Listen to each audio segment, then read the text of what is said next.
സ്വപ്നങ്ങളുടെ വേദിയായ സിനിമാ രംഗത്ത് മറഞ്ഞിരിക്കുന്ന ഒരുപാട് ചതിക്കുഴികളും വെല്ലുവിളികളും ഉണ്ട്.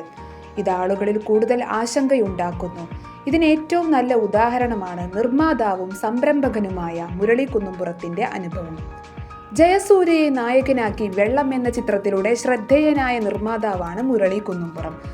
തന്റെ യഥാർത്ഥ ജീവിതം പശ്ചാത്തലമാക്കിയാണ് മുരളി വെള്ളം എന്ന സിനിമ നിർമ്മിച്ചത്. മദ്യത്തിൽ നിന്ന് മുക്തി നേടി ബിസിനസ്സിൽ പച്ചപിടിച്ച മുരളി തന്റെ യഥാർത്ഥ ജീവിതം സിനിമയിലൂടെ ആവിഷ്കരിക്കുകയായിരുന്നു.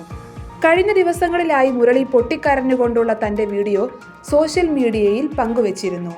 ഈ വീഡിയോ വൈറലാവുകയും ആളുകൾ ഏറ്റെടുക്കുകയും ചെയ്തു. ബിസിനസിന്റെ ഭാഗമായി ടൈൽസ് കയറ്റുമതി ചെയ്തതുമായി ബന്ധപ്പെട്ട് പലരും തന്നെ ചതിച്ചുവെന്നും വെള്ളത്തിനു പിന്നാലെ നദികളിൽ സുന്ദരി യമുന, സുമതി വളവ് എന്നീ ചിത്രങ്ങൾ എടുത്തതോടെ താൻ കടക്കെണിയിലായി. സുമതി വളവ് സിനിമയിൽ 7 കോടിയുടെ നഷ്ടമാണ് തനിക്ക് വന്നത്. നേരത്തെയുള്ള കടങ്ങൾക്കൊപ്പം ഇതും കൂടി ആയപ്പോൾ പിടിച്ചു നിൽക്കാൻ കഴിയുന്നില്ല. ജീവിച്ച് കൊതി തീർന്നിട്ടില്ലെന്നും കടക്കാർ തന്നെ ജീവിക്കാൻ സമ്മതിക്കാതെ സമ്മർദ്ദത്തിലാക്കുകയാണെന്നും മുരളി വീഡിയോയിൽ പറഞ്ഞു.